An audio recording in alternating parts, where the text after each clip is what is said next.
தேன்மொழி அத்தியாயம் 7. முன்கதை சுருக்கம். ஸ்டீஃபன் எழுதிய கவிதையை படித்துவிட்டு மாலதிக்கு அவன் மீது சந்தேகம் வருகிறது. எனவே அவனை நேரடியாகவே கேட்டுவிடுகிறாள், நீ தேன்மொழியை லவ் பண்றியா என்று. ஸ்டீஃபன் அதிர்ச்சியில் உறைந்து போய் நிற்கிறான்.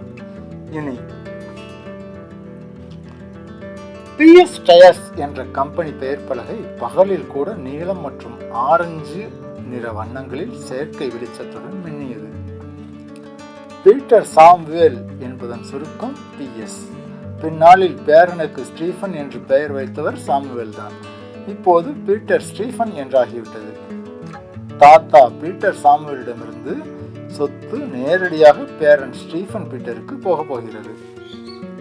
கிட்டத்தட்ட 6 ஏக்கர் பரப்பளவில் அமைந்திருந்தது PS டயர்ஸ் என்கிற அந்த கம்பெனி. அந்த கம்பெனியில் நூற்றுக்கணக்கான பேருக்கு தன் கையால் சம்பளம் கொடுத்தாலும் அந்த கம்பெனி லைசன்ஸ் பொறுத்தவரை ஜான் பீட்டர் ஒரு டம்மி தான். காரணம், அது அவர் அப்பா பீட்டர் சாமுவேல் பெயரில் இருந்தது. அது நேரடியாக அவரது மகன் ஸ்டீஃபன் பெயருக்கு போக போகிறது. நேர்த்தியாக பேண்ட் சட்டை அணிந்து சட்டையை இன் செய்திருந்த ஜான் பீட்டர் மதியமும் அல்லாத மாலையும் அல்லாத 3:10 தன் சீட்டில் அமர்ந்து மேஜையில் இருந்த லேண்ட்லைன் போனில் பேசிக் கொண்டிருந்தார். இதெல்லாம் எங்க கம்பெனிக்கு ஒரு மேட்டரே இல்லை சார், நீங்க ஆர்டரை மட்டும் கன்ஃபார்ம் பண்ணுங்க, 2 நாள்ல டெலிவரி பண்றோம். எதிர்முனை ஏதோ சொல்ல, நீங்க டிடி அனுப்பிச்சிருங்க சார், தேங்க்யூ என்று சொல்லிவிட்டு போன் ரிசீவரை மீண்டும் அதன் தாயிடமே சேர்த்தார். ஒரு தம் அடித்தால் தேவலாம் போல தோன்றியது. பியூன் சர்க்குணத்தை அழைத்தார். சார்மினார் ஒரு பைட் வாங்கிட்டா என்று அனாவசியமாக 2 100 ரூபாய் தாள்களை நீட்டினார். 1999 200 ரூபாய் என்பது பெரிய மதிப்பு. ஆனால் தனக்கு இருந்த வசதி காரணமாக அவருக்கு அது ஒரு பணமாகவே தோன்றவில்லை.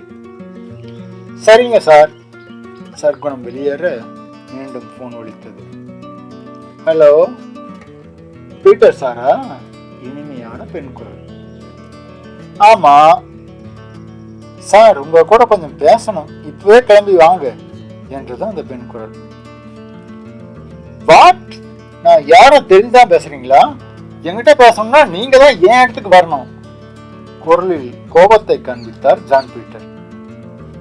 நீங்க PS டயர்ஸ் ஜான் பீட்டர் தானே? ஆமா என்றார் எரிச்சலாக.